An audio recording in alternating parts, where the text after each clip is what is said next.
온전한 제자도 제4장 제자의 특징 읽어보도록 하겠습니다. 135쪽부터 190쪽까지 모두 55페이지 분량입니다. 크게 3개의 절로 이루어져 있습니다. 1절 그리스도를 본받음, 2절 제자도로 부르심, 3절 그리스도의 형상을 담는다는 말의 6가지 의미. 자, 먼저 서론 파트입니다. 우리들은 너무나 바쁜 나머지 우리와 똑같은 사람이 하나 더 있어서 우리가 수고한 결과를 배가시켜줄 복제인간이 있었으면 하는 소망을 늘 품어왔다. 1996년에 나온 영화 멀티플 리서티를 기억하는 사람이 있을는지 모르겠다. 가정생활과 직장생활 그리고 개인 오락 사이에서 균형을 맞출 수 없었던 더그 역의 마이클 키튼은 그를 복제해주겠다는 어느 과학자의 제안을 받아들인다. 첫 번째 복제인간은 더그의 공격 성향이 들어있는 알약을 먹더니 그가 직장에서 겪고 있는 문제들을 대부분 해결해버린다. 두 번째 복제인간은 더그의 여성스러운 특징이 들어있는 알약을 먹었다. 그 때문에 이 복제인간은 더그의 아내를 돕게 된다. 하지만 아내는 자신을 돕는 이가 복제인간인 줄도 모르고 갑자기 자신의 어려움을 이해해주는 남편의 모습에 기뻐한다. 이 두 복제인간은 더그가 훨씬 더 많은 도움을 받는다는 것을 알고 첫 번째 복제인간을 다시 복제한다. 그러나 또다시 복제된 인간은 더그 안에 있는 어린이 같은 기질을 그대로 갖게 된다.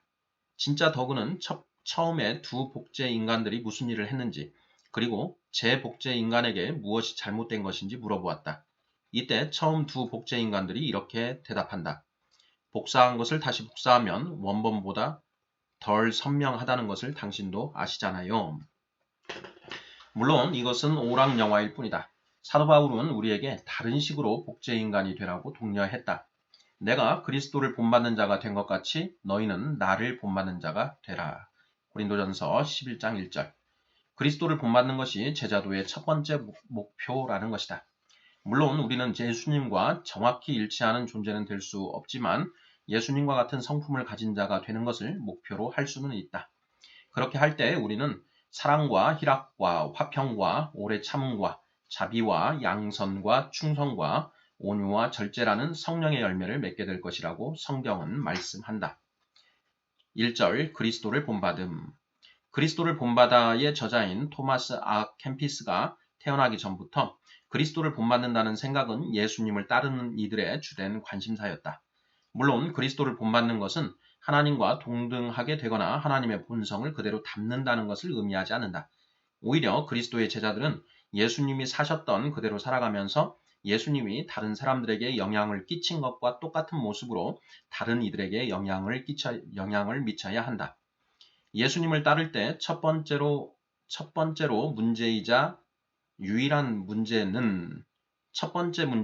유일한 문제는 하나님을 사람들 속에 침투시키는 과정이다. 만일 이 과정이 없다면 그 어떤 중요한 일도 결코 일어나지 않는다. 우리는 이 첫 번째 과정들을 먼저 무시했기 때문에 그리스도의 이름과 그분의 교회와 제자가 되는 과정에 해를 입혔다. 그렇다면 우리는 어떻게 하나님을 사람들 속에 침투시킬 것인가? 나를 본받는 자가 되라. 바울은 고린도 교회에 편지하면서 나를 본받는 자가 되라고 썼다. 이때 그는 자신을 본보기로 제시하면서 고린도 사람들이 자신을 본받거나 닮기 원한다는 뜻을 피력했다.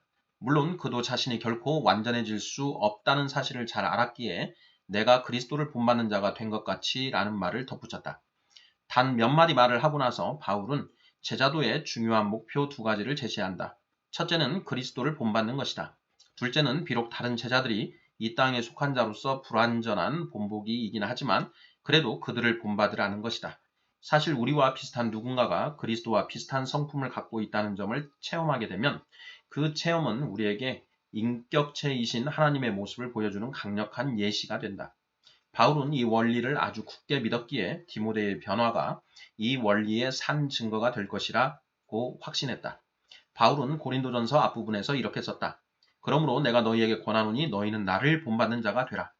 이로 말미암아 내가 주 안에서 내 사랑하고 신실한 아들 디모데를 너희에게 보내었으니 그가 너희로 하여금 그리스도 예수 안에서 나의 행사 곧 내가 각처 각 교회에서 가르치는 것을 생각나게 하리라.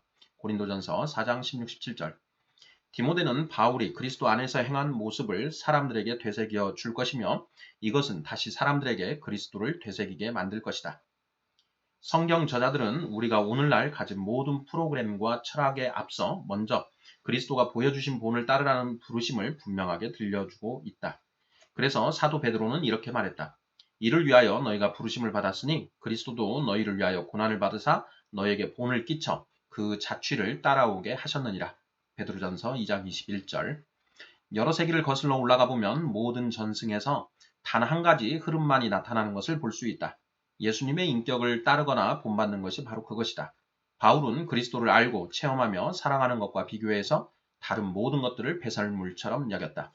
빌립보서 3장 7에서 11절. 왜 그리스도를 본받는가? 바울은 제자들 속에서 그리스도의 형상을 이루는 것을 자신의 주된 과업으로 여겨 그 일에 자신을 모두 바쳤다.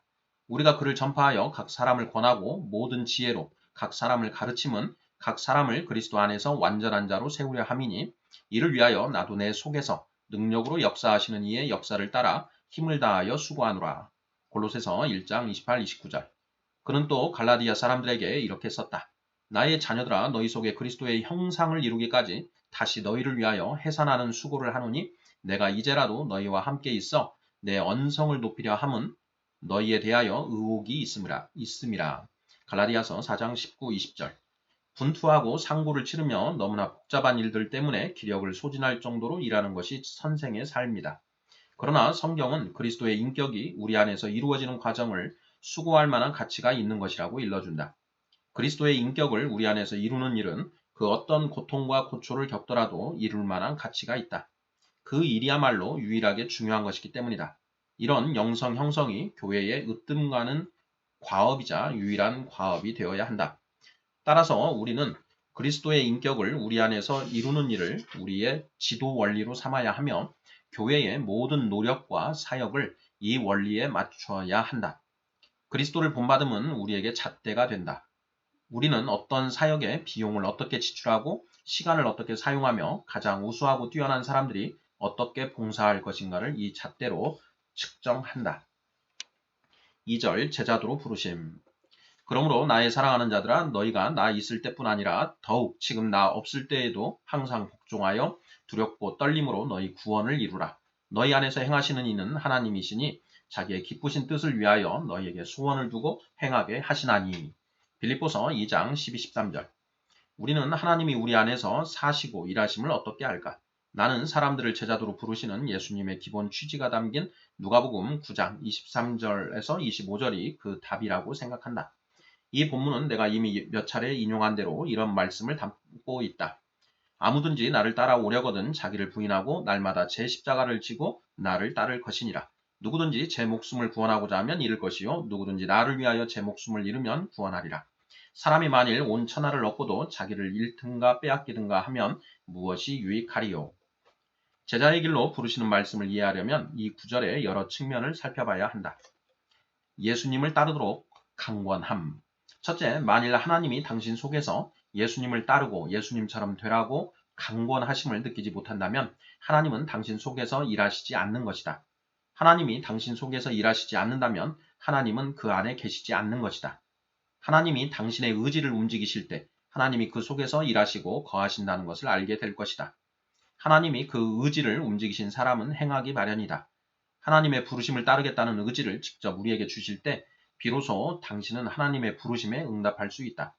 당신이 나를 따르라는 예수님의 말씀을 들었을 때 순종을 독려하는 음성이 마음속에서 솟아난다면 분명 하나님이 그 안에서 역사하신다는 것을 확신할 수 있다. 여기서 문제가 되는 점을 하나 짚고 넘어가야 한다. 당신이 교회의 지도자로서 사람들에게 예수님을 따르도록 촉구할 때 설령 거부하는 사람이 있더라도 속을 끓이지 말라.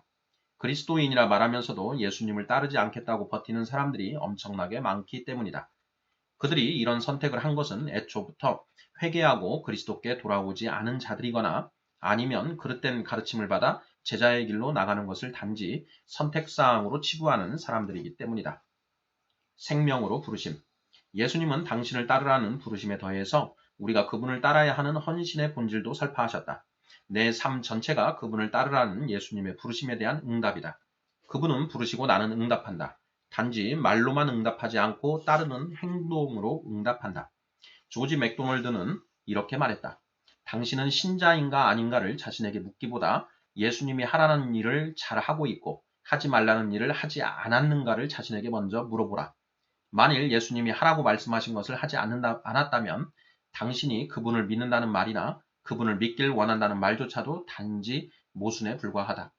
내가 삶 전체로 예수님의 부르심에 응답하는 순간 나는 즉시 그분의 제자가 된다. 본 회퍼는 이렇게 말했다. 순종하는 자들만이 믿는 자들이요 믿는 자들만이 순종하는 자들이다. 믿음은 순종할 때에 비로소 진짜 믿음이다. 하나님이 우리를 부르실 때 그분은 우리를 죽음으로 초대하신다. 역설적이게도 우리는 결코 더 살아있지 않을 것이다. 이런 이유 때문에 우리는 지금 교회를 향해서 예수님이 가르치셨고 그분의 제자들이 실천했던 바로 그 제자 양육으로 사역 방향을 돌리라고 부르짖어야 한다. 지금이야말로 하나님과 깊이 동행하는 일에 헌신할 때요. 인격의 깊은 변화가 대위임령을 완수케 할 것임을 믿어야 할 때다. 그러나 지금도 많은 사람들이 제자의 길로 부르시는 예수님의 음성을 거부한다. 우리는 제자도가 선택사항이라거나 제자도는 새 신자들을 세워주는 것만을 뜻한다고 배웠다. 우리는 예수님의 부르심을 거부함으로써 하나님 나라에 측량할 수도 없고 용서받을 수도 없는 손해를 끼쳤다. 그러나 그런 거부도 용서받을 수 있고 변할 수 있다. 우리는 변해야 한다. 나는 제자도로 변했고 예수님이 가르치셨고 그분의 제자들이 실천했던 제자의 양육이 지금 교회 안에서 되살아나고 있다고 말해서 행복하다. 다른 삶을 살라는 부르심. 오직 예수만이 우리에게 생명을 택하라고 요구하실 수 있다. 교회의 심혈관은 우리가 제자도에 관해 이야기한 모든 것에 동의하면서도 정작 생명의 길을 따르려고 하지 않는 미성숙한 제자들 때문에 꽉 막혀 있다. 그러나 예수님의 분명하고 확실한 말씀은 오랜 세월이 흘렀음에도 그분이 우리에게 무엇을 원하시는지 정확하게 서술하고 있다. 그 말씀은 우리가 정신과 마음 속으로 뚫고 들어와 묵은 것을 말끔하게 씻어낸다. 우리 문화는 위대한 영성을 온통 크기로 판단한다. 큰 교회, 판매율이 높은 책, 수많은 군중이 모인 특별 행사가 그렇지 않은 교회나 책이나 행사보다 영성도 위대하다고 보는 게 우리 문화다. 복음주의자들이 베스트셀러들을 펴내는가 하면 대중매체는 유명한 복음 전도자들에게 경의를 표시한다. 그러나 동시에 다른 면을 보면 교회 출석률은 정체 상태에 있고 복음을 믿는 사람들은 줄어들고 있으며 다른 사람들에게 그리스도에 관해 말하는 것을 자신의 책임이라고 믿는 복음주의자들은 겨우 절반에 불과하다. 예수님의 말씀에 귀를 기울이고 올바른 일을 할 시간이 되었다. 예수님은 우리에게 다른 삶을 살라고 하신다. 지금 우리가 있는 곳에서 걸어나와 당신이 십자가 위에서 우리에게 베풀어 주신 생명, 영원전부터 마련해 두신 그 생명으로 들어가라고 하신다. 따르라는 살아 움직이는 말씀.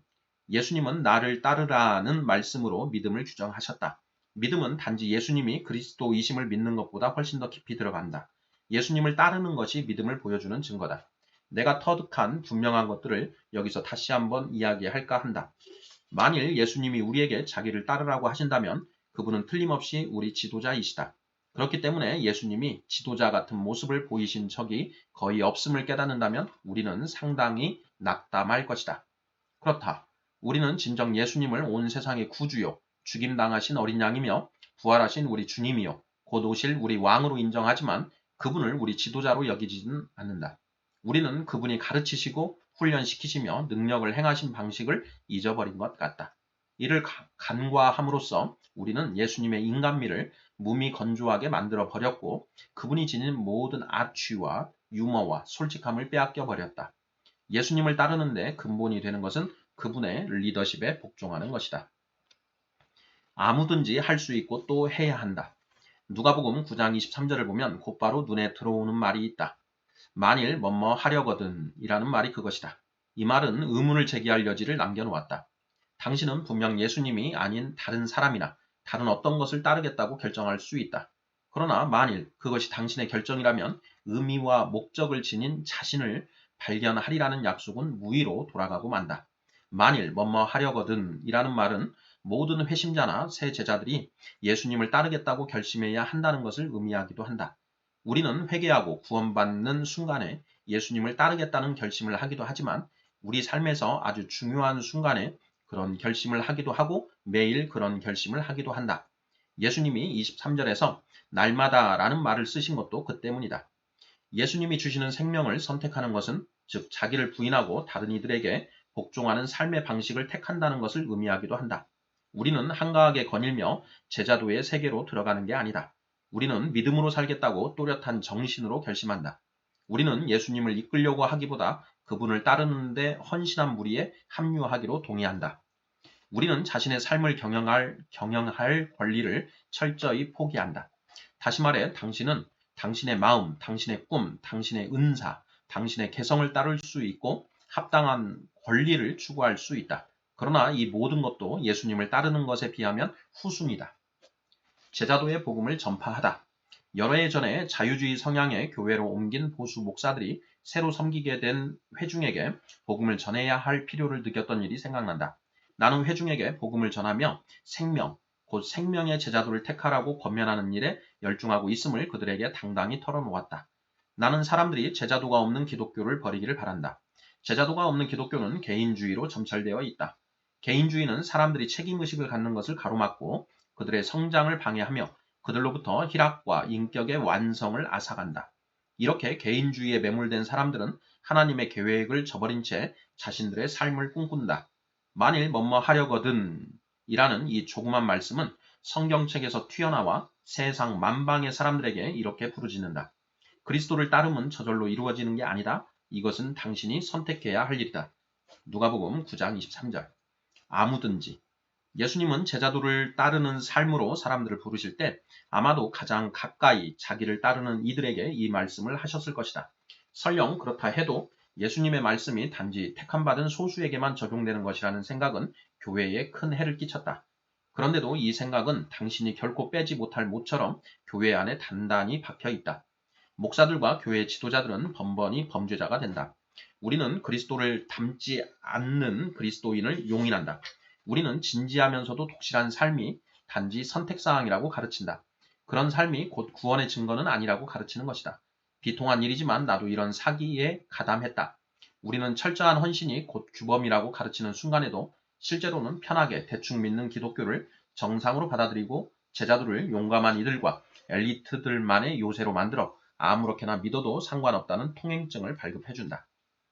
예수님으로 하여금 무엇이 정상인지 정하시게 하자. 분명 아무든지는 모든 사람을 의미한다. 제자도는 생명을 택한 모든 사람에게 적용된다.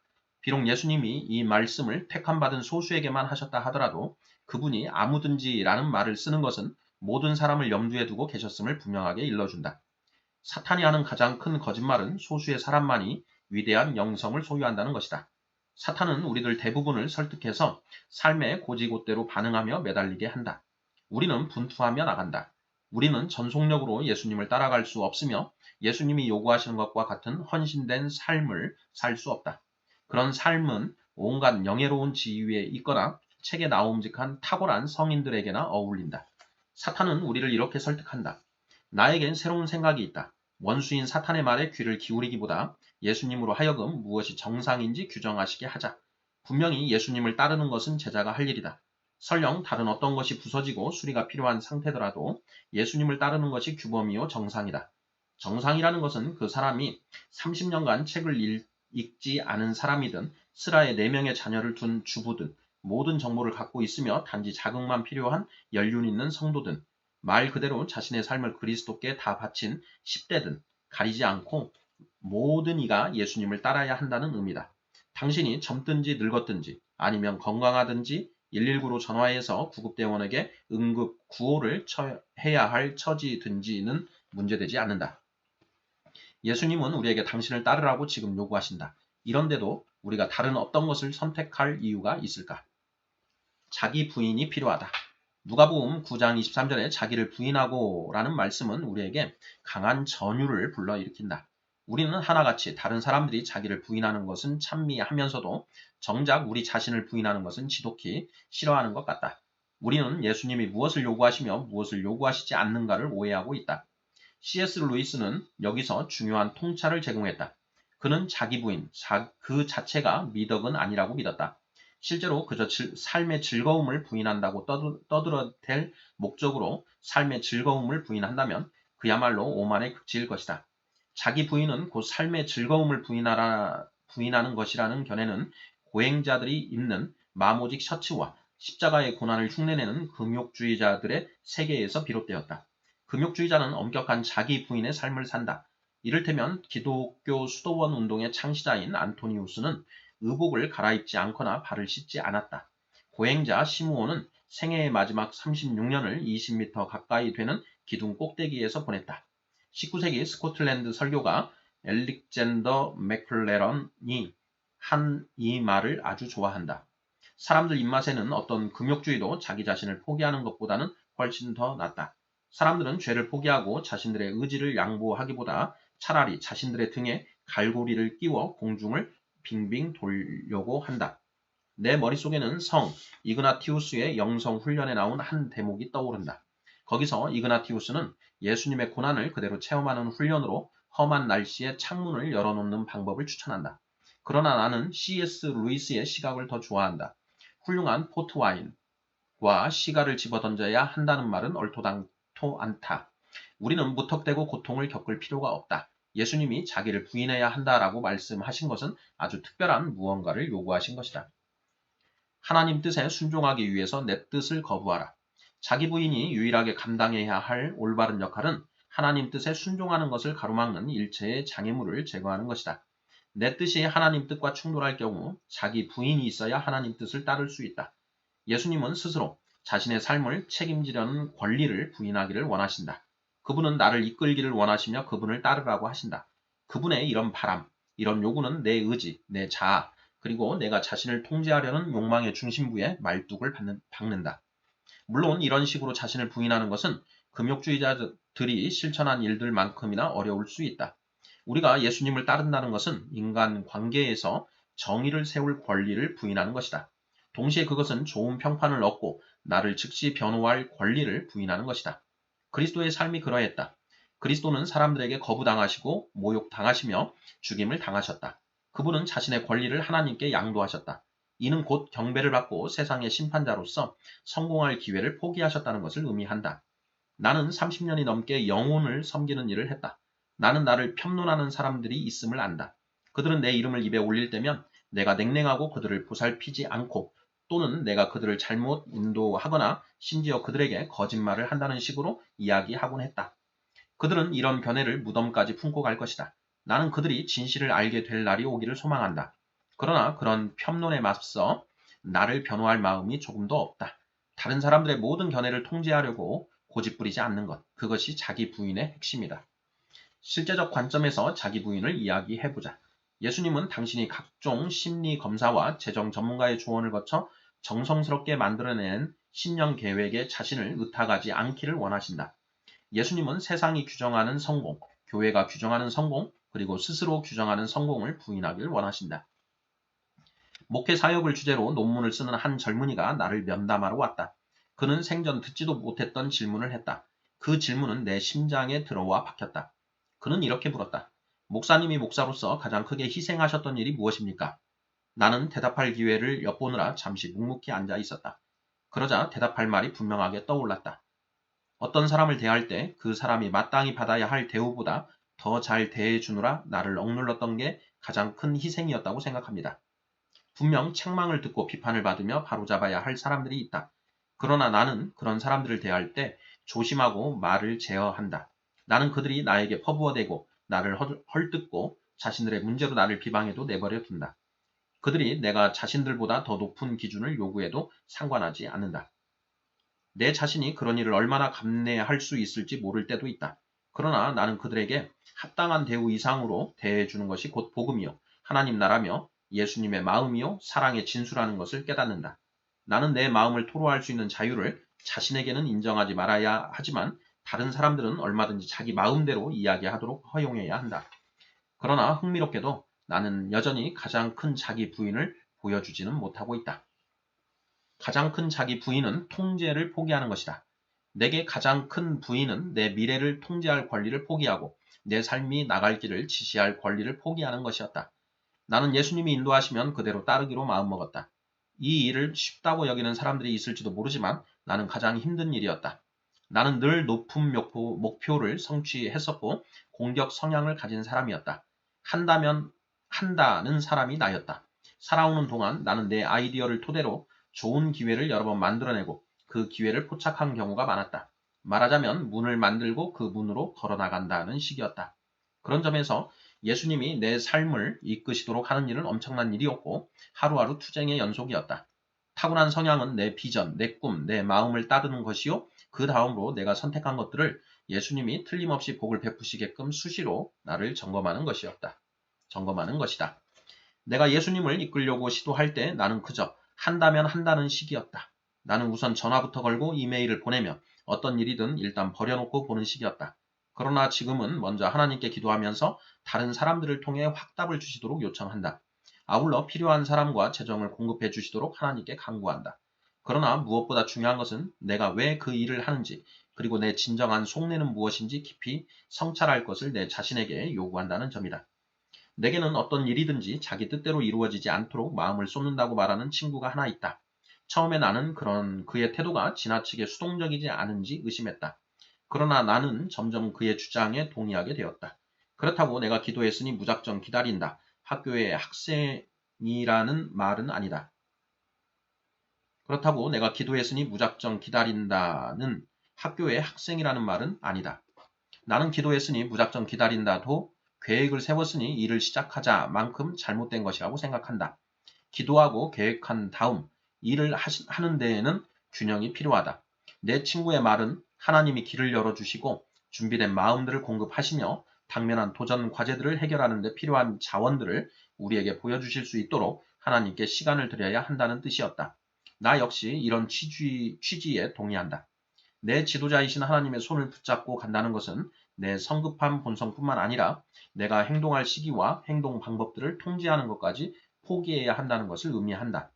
이제 나는 내 꿈과 비전과 모든 생각을 지도자이신 하나님께 맡겼으며 내가 주인이 되어 내 삶을 경영할 권리도 자신에게 허락하지 않는다. 나는 하나님께 순종하고자 자신을 부인한다. 당신의 사명을 짊어지라. 예수님의 사명의 중심이 되는 십자가는 우리의 사명이 무엇인지를 일러주는 은유다. 주님, 당신은 제게 무엇을 원하십니까? 제 사명이 무엇입니까? 라는 물음을 끊임없이 던지는 사람이 우리 가운데 얼마나 될까? 이런 질문은 높은 수준의 실존적 불안을 야기한다. 우리 가운데는 순종의 길을 걷기 전에 뭔가 대답을 구하는 이들이 많기 때문이다. 사실 우리는 그 답을 찾으려고 하다가 순종의 길에서 벗어난다.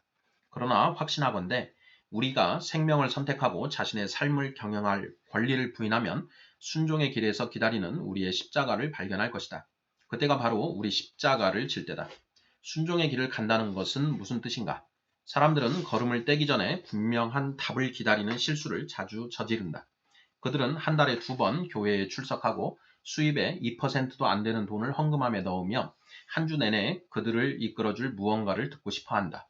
그들은 자신들을 예수님의 제자나 예수님을 배우는 자나 예수님을 따르는 자로 여기지 않는다. 제자가 되라는 예수님의 부르심은 수도사나 선교사나 목사에게나 해당된다는 것이 그들의 생각이다. 그들은 그리스도를 닮지 않은 그리스도인으로서 평생을 살아간다. 그들은 결코 십자가를 짊어지지 않는다. 하나님을 자신들의 지도자로 인정하지도 않고 그분에게 자신을 내드리지도 않기 때문이다. 슬픈 일이지만 이런 사람들에게 예수님을 따른다는 것이 무엇을 의미하는지 엄정하게 가르친 사람은 아무도 없었다. 어떤 식으로 사명을 짊어지는가? 먼저 우리는 생명을 선택한다. 우리는 먼저 우선시하는 것들을 모두 제쳐놓은 다음 예수님을 따른다. 그러면 예수님은 중도에서 우리 사명을 밝히 나타내신다. 예수님은 이렇게 가르치셨다. 나의 계명을 지키는 자라야 나를 사랑하는 자니 나를 사랑하는 자는 내 아버지께 사랑을 받을 것이요 나도 그를 사랑하여 그에게 나를 나타내리라. 요한복음 14장 21절. 순종은 사랑한다는 증거다. 사랑은 다른 이들에게 이로움을 주고 싶다는 뜻이거나 우리를 향한 그들의 사랑에 보답하고 싶다는 뜻이다. 우리는 예수님이 먼저 우리를 사랑하셨음을 안다. 그렇다면 우리의 순종이 예수님을 사랑하는 자연스러운 응답이라고 그분은 말씀하신다. 이는 곧 순종의 길을 따라가라는 말씀이다. 그 길을 가다 보면 예수님은 당신이 누구신가를 더욱더 많이 계시하심으로써 보답하신다. 우리 중에는 이스라엘에 매료된 사람이 많다. 우리는 이스라엘에 가보고 싶어한다. 성경을 공부한 우리들은 이스라엘의 역사와 지리를 많이 알고 있다. 그러나 우리는 감람산이나 골고다 언덕 위에 직접 서 보아야 진정으로 이스라엘을 체험할 수 있다. 마찬가지로 많은 사람들이 성경을 공부하고 나서 예수님을 따르겠다고 생각한다. 그러나 그런 사람도 예수님을 따르는 길에 들어서기 전에는 인격의 변화를 체험할 수 없다.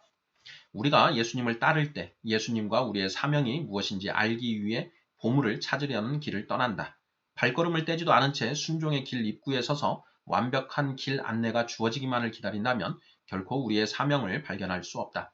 그 길에 들어서야 비로소 그 길을 알 수 있는 법이다. 제자도가 없는 기독교를 인정하는 바람에 사명 없이 사는 사람들이 많다. 그래서 그들은 의자에 앉아서 한사코 기다리기만 한다. 그들의 사명은 결코 완수되지 않은 채 그대로 남아있다. 사람들이 너무나 큰 손실을 입고 살아간다. 이 손실로 우리가 사는 교회와 사회는 더욱더 가난해졌다. 예수님을 따르면서 사명을 알라. 우리의 은사와 달란트를 발견하는 일은 최근 몇 년 사이에 더 기술적인 작업이 되었다. 30년 전만 해도 영적 은사 테스트나 영적 은사를 확인하는 교과 과정은 없었다. 우리의 기질을 측정하고 우리의 개성 프로필을 만들어내는데 활용할 수 있는 심리학 도구들도 그리 많지 않았다. 그러나 사람들이 그때도 지금만큼 자신의 은사와 소명을 많이 알고 있었다고 생각한다. 나는 운전자 유형이요, 사색가이며 결과를 지향하는 창조적 개발자라는 것을 안다. 내가 어떤 유형인지를 안다는 것은 자기 탐닉에 대홍수가 교회를 휩쓸었다는 것을 증명하는 일이다. 자신에 관한 그런 분석들이 발견하는 흥미롭고 보완적인 내용들을 모두 흡수하고 싶어 한다. 그러나 예수님은 이런 도구들을 갖고 계시지 않았으며 그분의 제자들도 마찬가지였다. 이런 심리학 도구들이 유용할 수도 있지만 우리가 과도하게 심리학에 열중하지만 않는다면 우리는 더 단순한 예수님의 방식을 따를 수도 있다. 내 강점은 무엇인가? 사람들이 당신을 겪어본 소감이 어떤지 알고 싶다면 당신 친구 5사람에게 다음과 같은 질문을 해보라. 내가 잘하는 게 무엇인가? 자네들이 내 삶의 강점이라고 인정할 만한 것들이 있다면 무엇인가? 친구들의 대답은 당신이 얻을 수 있는 가장 정확한 도구다. 이런 대답은 너무나 귀중해서 억만금을 주어도 더 나은 진실을 살 수 없을 것이다. 두 번째로 내가 한 일의 열매나 영향은 어디에 있는가를 물어보기 바란다. 이 질문은 거의 완벽한 질문이라고 생각한다. 나는 다음과 같은 바울의 생각을 좋아한다. 그는 이렇게 말한다. 그리스도께서 이방인들을 순종하게 하기 위하여 나를 통하여 역사하신 것 외에는 내가 감히 말하지 아니하노라. 그 일은 말과 행위로 표적과 기사의 능력으로 성령의 능력으로 이루어졌으며 로마서 15장 18에서 19절. 하나님은 바울을 부르셔서 이방인들에게 복음을 전하게 하셨다. 그러나 그는 단지 자신이 한 일의 열매, 곧 하나님이 그 수고에 베풀어 주신 복만을 이야기하려 한다. 그렇다면 하나님은 어디에서 복을 베푸셨는가? 열매는 어디에 있는가? 이 문제의 대답은 당신이 가장 잘 섬길 수 있는 사역 현장을 발견하는 열쇠다. 당신의 달란트와 은사들, 하나님의 시기, 하나님이 당신 개인에게 주시는 사명이 하나의 점으로 수렴되는 곳이 바로 그 사역 현장이다. 바울은 자신이 가장 잘 섬길 수 있는 사역 현장을 찾고서도 훨씬 더 많은 것을 구했다. 그는 이렇게 말한다. 또 내가 그리스도의 이름을 부르는 곳에는 복음을 전하지 않기를 힘썼노니 이는 남의 터 위에 건축하지 아니하려 함이라. 로마서 15장 20절. 하나님은 바울에게 사역 관리의 사명이 아니라 하나님 나라의 새로운 전초기지를 만들어낼 사명을 주셨다. 바울의 소명은 그의 열망, 그의 은사와 맞아떨어졌다. 스스로 예수님을 따르는 능동적 제자라면 자신이 가장 잘 섬길 수 있는 사역 현장을 찾으려고 애쓴다. 그 사역 현장을 발견하는 사람은 연승을 거두는 선수나 늘 올바른 결정을 내리는 주식 중개인이나 훈련을 거듭하고 열정을 다 바쳐 더 없는 기쁨을 만들어내는 피아니스트와 같다. 따라서 십자가를 짊어지는 것은 대부분 우리의 열망과 일치한다. 열망은 죄가 아니다. 선한 일이든 악한 일이든 열망이 없으면 어떤 일도 일어나지 않는다. 하나님은 자기 이속만 챙기려는 열망을 책망하신다. 야고보서 3장 14에서 16절. 그러나 이를 이루려면 건강한 열망이 반드시 있어야 한다. 일단 열매를 맛보았으면 그 땅을 향해 더 열심히 나아가라. 풍성한 열매는 하나님이 우리 삶을 인도하시는 방식이다. 그 열매는 우리가 보면서 지나온 순종의 길 위에 있는 보화다. 일상의 괴로움. 그리스도는 우리를 생명으로 부르시고 사명을 발견하라고 하신다. 이런 그리스도의 부르심과 요구에 일단 따르겠다고 결정하면 그 뒤에는 무한한 희락과 성공이 이어진다고 보장만 된다면 정말 괜찮지 않겠는가? 그러나 바울의 삶을 보면 예수님을 따르는 길이 폭풍이 몰아치는 길임을 알 수 있다. 우리도 바울처럼 결정을 내렸고 생명을 택했다. 제자도가 없는 기독교를 거부하고 꿋꿋하게 평생을 바쳐 예수님을 따르기로 헌신했다. 하지만 유혹과 연약함과 질병과 반대, 그리고 실패의 상황 속에서도 변함없이 매일 예수님을 따르는 삶을 살아야 한다. 매일 우리는 다시 이렇게 말해야 한다. 알겠습니다, 예수님. 오늘도 저는 당신을 따르겠습니다. 주님이 어제 제게 주신 결과가 마음에 들지 않는다는 이유만으로 제 자신을 앞세우는 일은 하지 않겠습니다. 다른 사람들은 폭풍을 만난 배에서 도망치는 쥐들처럼 배를 떠난다 할지라도 저는 결코 도망치지 않겠습니다. 비록 제가 당신이 주신 사명을 오해하고 그 때문에 낙심한다 할지라도 저는 오늘 당신을 따르겠습니다. 제자의 삶을 택하는 것은 태도와 행동을 모두 아우른다. 우리가 매일 제자의 삶을 살아갈 때 투쟁은 늘 벌어지기 마련이다.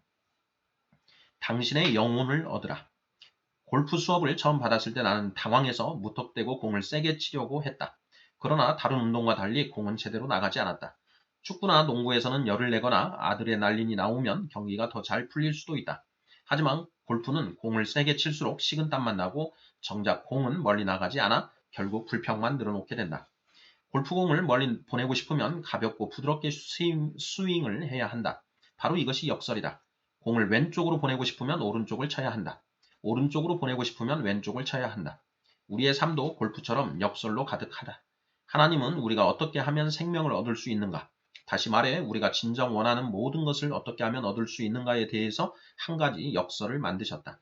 이것이 역설인 이유는 인간들이 생각하는 조건과 정반대이기 때문이다. 하나님의 역설. 먼저 당신이 자신의 방침을 세우고 이어서 여러 가지 조건과 결과를 당신이 통제하려 한다면 당신의 목숨을 잃을 것이다. 이 문맥에서 얻음과 잃음은 구원에 관한 근본적 선택으로 적용되는 것이다. 예수님은 구원을 포장하여 하나의 깔끔한 공식으로 만드시지 않았다. 예수님은 구원을 교리가 아니라 행함의 차원에서 규정하셨다. 믿음은 신념에 기초한 행함이기 때문이다. 그런 점에서 예수님이 규정하신 믿음은 당신이 예수님을 따르고 자기를 부인하며 매일 자기 십자가를 지고 그분께 순종하는 것을 의미한다. 이것은 단지 믿음의 본질을 정의한 것이기 때문에 당신이 생각하는 은혜의 개념과 상충하지 않는다. 예수님은 분명히 누구든지 제 목숨을 구원하고자 하면 잃을 것이다 라고 말씀하신다. 스스로 목표를 정하고 계획을 수립해서 그 계획에 따라 움직이는 것은 우리의 가장 자연스러운 충동이다. 하지만 이것은 결국 실패하고 만다. 만일 우리가 자신의 삶을 인도하겠다고 고집을 피운다면 결코 기쁨을 누리거나 우리를 향하신 하나님의 꿈을 이루지 못할 것이다. 하나님은 우리를 향한 꿈을 갖고 계신다. 이 꿈에 비추어 보면 우리가 꾸는 꿈들은 작고 단조로워 보인다. 성경은 이렇게 말씀한다. 우리는 그가 만드신 바라 그리스도 예수 안에서 선한 일을 위하여 지으심을 받은 자니 이 일은 하나님이 전에 예비하사 우리로 그 가운데서 행하게 하려 하심이니라. 에베소서 2장 10절. 예수님은 우리가 어디로 가야 할지 아신다. 예수님은 하늘에 우리가 있을 곳을 마련해 놓겠다고 약속하셨다. 요한복음 14장 1에서 3절. 마찬가지로 그분은 의미와 목적이 있는 지금 당장의 삶을 마련하신다. 우리 자신이 지금 당장의 삶을 제어하려 할 때는 우리가 가장 잘 섬길 수 있는 사역을 발견할 만한 지혜나 지식을 갖지 못한다. 이런 말을 쓰고 있는 나 자신도 다음에는 무엇을 해야 할지 또는 어떤 일에 시간을 투자해야 할지를 확실하게 알지 못한다. 나는 예수님이 나를 인도해 주시고 나 대신 할 일을 짜 주시도록 간구한다. 나는 내가 앞서서 뛰어나가 사람들에게 전화하고 물질을 모으며 다른 모든 일을 버리지 않도록 자제해야 한다. 나는 내 미래가 하나님이 보여주시는 훨씬 더 좋고 훨씬 더 달콤한 계획에 잘 들어맞길 원할 때도 내 의지를 포기해야 한다. 이것은 분명 내 본성과 정반대며 이런 글을 쓰는 나도 혼란스럽다. 이렇게 당신의 목숨을 놓고 당신 자신을 잃어버린 채 예수님을 따르도록 하라. 그리고 당신이 가야 할 그곳으로 하나님이 당신을 이끌어 가시게 하라.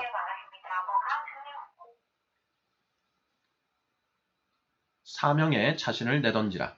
이 사명이야말로 예수님을 따르는 모든 이들을 향한 그분의 계획이 기쁘게 펼쳐질 경의의 땅이다. 만일 당신이 제대로 작동하지 않는 계획과 전략을 갖고 있다면 그 때문에 하나님이 복을 베푸시는 그 어떤 표징도 보지 못한다면 그분의 확고한 지도력으로 돌아오도록 하라. 나는 자주 이렇게 기도한다. 주님, 저는 당신의 종입니다. 설령 그것이 분명히 실패하는 길일지라도 저는 당신을 따르겠습니다. 제게는 제가 정하는 성공이나 교회가 정하는 성공이나 제가 속한 문화가 정하는 성공으로 나아갈 권리가 없기 때문입니다. 저는 오직 당신을 기쁘시게 하고 당신이 정하시는 성공을 거두는데 관심이 있을 뿐입니다. 당신은 이런 태도가 책임 포기가 아니냐고 반론을 제기할지도 모르겠다. 그러나 나는 생각이 다르다. 나는 종이다. 가장 먼저 할 일은 주인의 뜻을 따르고 그 뜻을 행하는 것이다. 예수님은 사명에 목숨을 내놓으며 삶을 통제할 권리를 당신에게 넘기시라고 말씀하신다. 그 말씀대로 할 때에만 비로소 나는 내가 이전부터 원했던 모든 것을 발견한다. 보상. 예수님의 부르심에 응답해서 마음을 다해 그분을 따르는 제자의 대열에 합류할 때 우리는 큰 보상을 얻게 된다. 우리는 하나님을 온전히 향할 때의 기쁨을 알고 있다. 언젠가 우리는 모든 종들의 소망대로 잘하였도다. 착하고 충성된 종아. 라는 말씀을 들으리라는 것을 알기에 우리는 위로를 얻는다. 그런가 하면 우리도 바울이 그 생애를 마칠 무렵에 했던 이 감동스러운 말을 그대로 따라할 수 있을 것이다. 전제와 같이 내가 벌써 부어지고 나의 떠날 시각이 가까웠도다. 나는 선한 싸움을 싸우고 나의 달려갈 길을 마치고 믿음을 지켰으니 이제 후로는 나를 위하여 의의 면류관이 예비되었으므로 주 곧 의로우신 재판장이 그날에 내게 주실 것이다. 제자들은 모두 의미가 크고 성취가 큰 삶을 살고 싶어한다. 그러나 성숙하지 못한 회심자들처럼 이리저리 흔들리는 사람들은 그런 삶을 살 수 없다. 오직 변화된 제자의 길을 택한 사람만이 그 삶을 살아갈 수 있다. 하나님은 당신을 간절히 찾는 사람들을 세우실 것이며 그리스도가 우리에게 원하셨던 그대로 온 세상 사람을 그리스도의 제자로 만들어 그들에게 그리스도가 분부한 모든 것을 가르치는 혁명가가 되려는 지도자들을 세우실 것이다. 그러나 우리는 먼저 그리스도의 명령을 잘 알아야 한다. 먼저 그분이 우리 영혼을 변화시키도록 우리 자신을 드려야 한다. 그 일을 우리에게 떠맡아야 할 유일한 과업으로 삼아야 한다. 그 일을 우리가 떠맡아야 할 유일한 과업으로 삼아야 한다. 우리 교회를 채운 사람들이 열정과 능력을 되찾게 될 때 비로소 혁명은 시작될 수 있다. 사실 정말 필요한 것은 우리 교회의 지도자들이 변화되는 것이다. 그런 뒤에 혁명이 시작될 수 있다. 나는 그 혁명이 이미 시작되었다고 생각한다. 3절 그리스도의 형상을 담는다는 말의 6가지 의미. 지금까지 우리는 예수님을 따르라는 부르심과 그분을 닮으라는 부르심에 순종해야 한다는 점을 살펴보았다. 그렇다면 이제는 예수님을 따르고 그분을 닮는다는 말이 무슨 의미인지 정의해 보도록 하자. 예수님의 삶을 기초로 할 때 그분을 닮는다는 것은 변화에 관한 6가지 주제를 함축한다고 생각한다. 어떤 사람이 이런 삶을 살아간다면 그 사람은 예수님의 형상을 이루고 예수님의 형상을 담게 되며 결국 변화할 것이다. 1. 변화된 마음 2. 변화된 인격 3. 변화된 관계 4. 변화된 습관 5. 변화된 섬김 6. 변화된 영향력 1. 변화된 마음 예수님이 믿으셨던 것을 믿음 예수님을 믿는 것과 그분이 믿으셨던 것을 믿는 것은 전혀 별개다. 하지만 예수님이 믿으셨던 것을 믿지 않으면 예수님을 믿을 수 없다. 그리스도의 마음을 갖는 것, 즉 예수님이 생각하셨던 것을 생각하고 예수님이 느끼셨던 것을 느끼는 것, 그것이 바로 변화다. 예수님은 삶에 관해 무엇을 믿으셨는가? 그분에게 중요한 것은 무엇이었는가?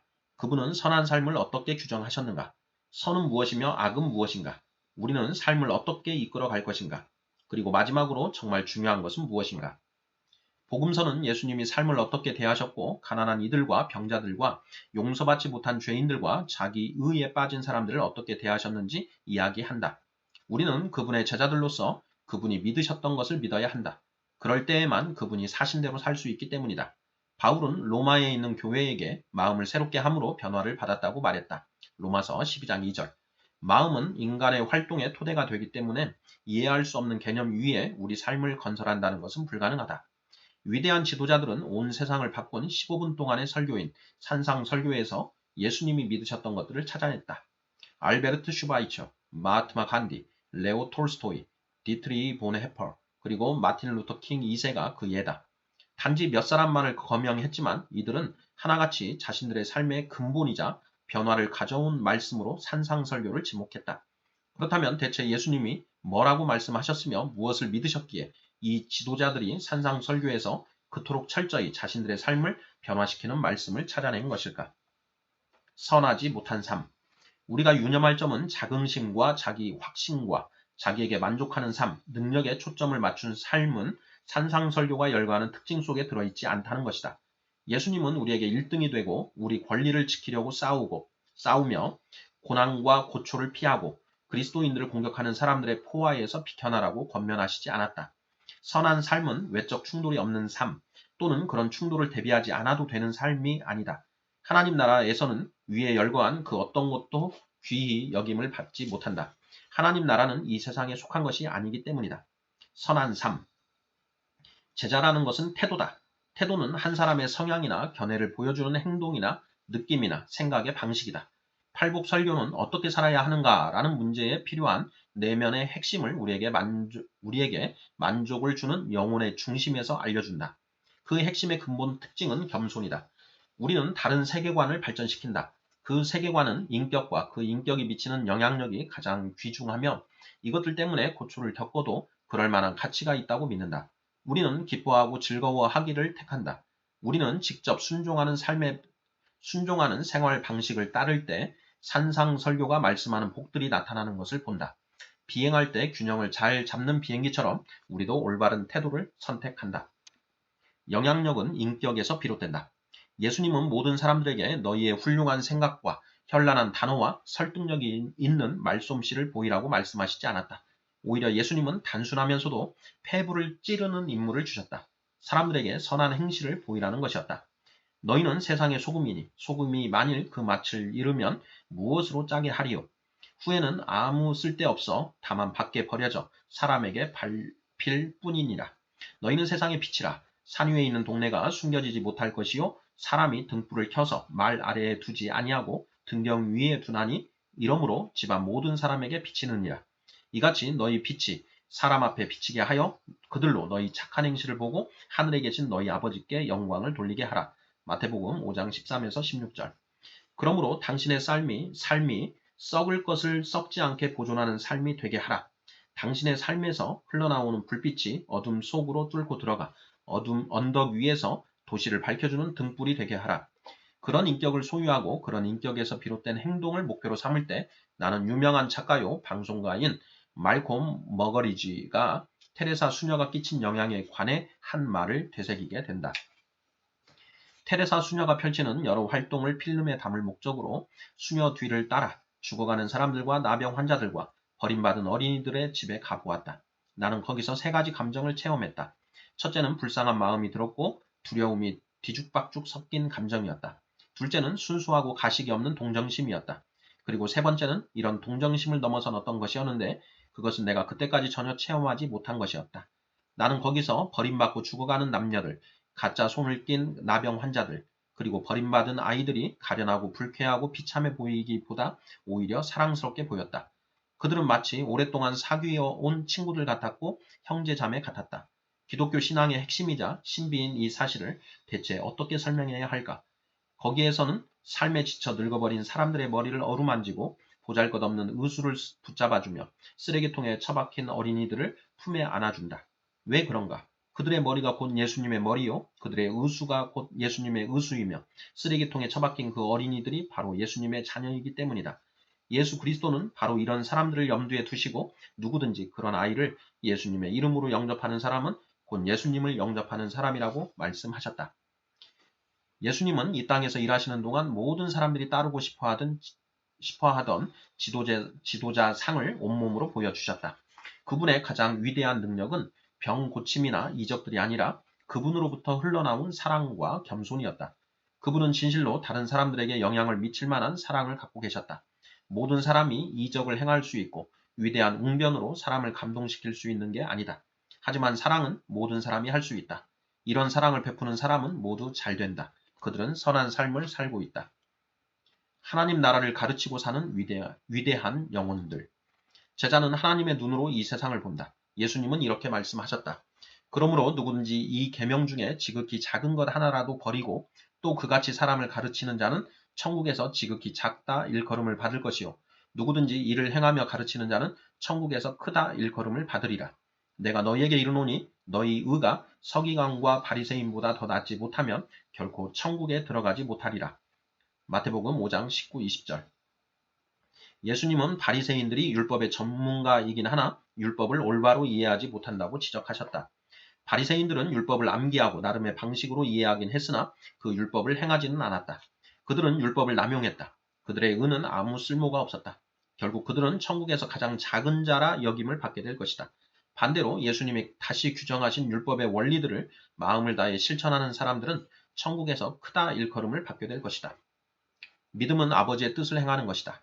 예수님은 이 땅에서 일하시는 동안 철두철미한 모습을 보이셨다. 그분은 오늘도 똑같은 모습을 보이신다. 믿음에 대한 우리의 그릇된 이해에 도전을 던지시기 때문이다. 예수님은 이렇게 말씀하셨다. 나더러 주여 주여 하는 자마다 다 천국에 들어갈 것이 아니요 다만 하늘에 계신 내 아버지의 뜻대로 행하는 자라야 들어가리라. 그날에 많은 사람이 나더러 이르되 주여 주여 우리가 주의 이름으로 선지자 노릇하며 주의 이름으로 귀신을 쫓아내며 주의 이름으로 많은 권능을 행하지 아니하였나이까 하리니 그때 내가 그들에게 밝히 말하되 내가 너희를 도무지 알지 못하니 불법을 행하는 자들아 내게서 떠나가라 하리라. 세기를 거듭하는 동안 그리스도인들은 이 말씀을 묵상하고 토론했으며 때로는 이 말씀의 복잡한 특성 때문에 그냥 무시해버리기도 했다. 이 말씀은 잘 포장한 여러 신학과 믿음은 단지 성경이 제시하는 명제들에 동의하는 것이라는 알량한 가르침을 향하여 일침을 가한다. 예수님은 산상설교를 마치시면서 믿음은 반석 위에 집을 짓는 사람과 같아서 홍수가 나도 그 집은 무너지지 않을 것이라고 말씀하셨다. 마태복음 7장 24, 25절. 그렇다면 문제는 결국 이것이다. 우리는 어떻게 반석 위에 집을 지을 것인가? 우리는 어떤 태도를 취할 것이며 예수님을 위해 어떤 삶을 살 준비를 할 것인가? 우리 삶을 반석 위에 세우기로 하고 그것을 우리 자리로 정하는 것이 곧 믿음이다.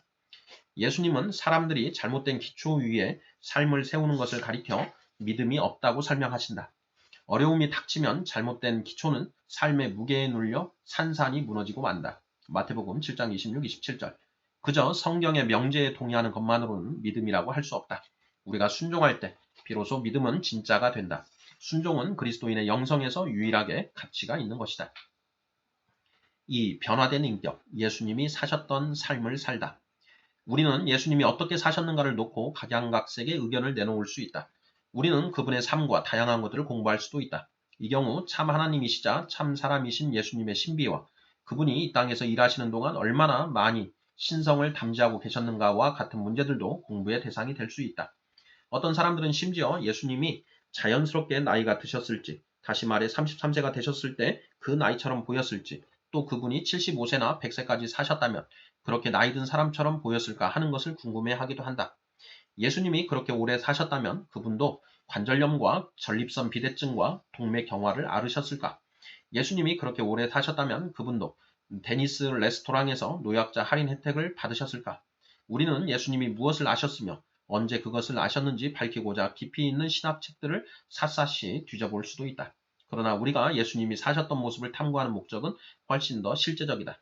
따라서 우리는 그분의 인격에 초점을 맞춰보자.